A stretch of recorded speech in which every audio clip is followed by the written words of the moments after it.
Shalom, selamat pagi. Kembali kita membahas tentang dialog. Saudaraku yang kasih Tuhan, pagi ini kita melihat bahwa dialog itu sesuatu yang dua arah.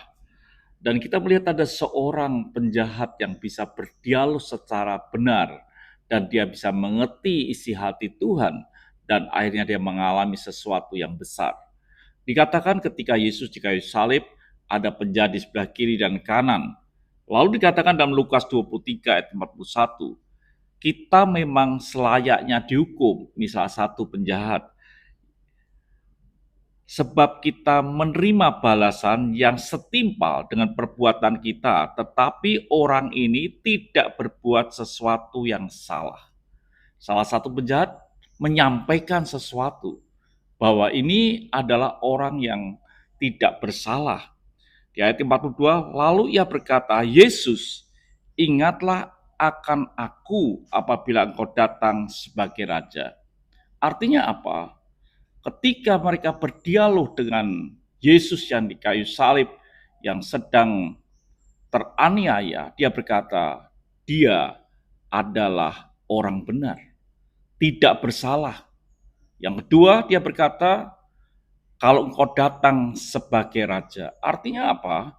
Artinya bahwa penjahat yang satu ini mengerti isi hati Yesus, bahwa dia orang yang tidak berdosa dan dia juga adalah seorang raja.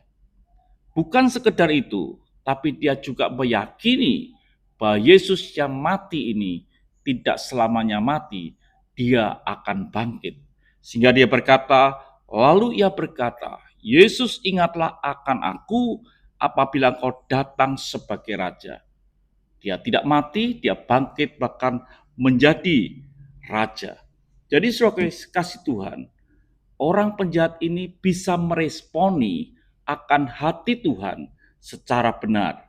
Dan Alkitab mencatat, kata Yesus kepadanya, aku berkata kepadamu, sesungguhnya hari ini juga engkau akan ada bersama-sama dengan aku di dalam Firdaus.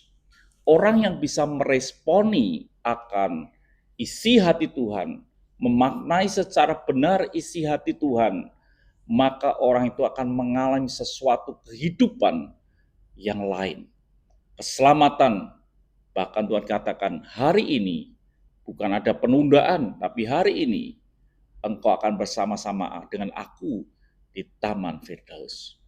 Responilah hati Tuhan, kenalilah hati Tuhan, keakraban, keintiman, memampukan kita bisa mengerti akan hati Tuhan, dan ketika kita bisa meresponi secara benar, keselamatan, kekekalan ada di pihak kita. Tuhan memberkati. Mari kita berdoa.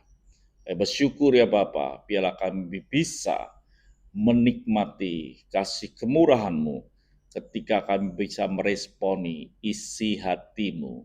Haleluya. Amin.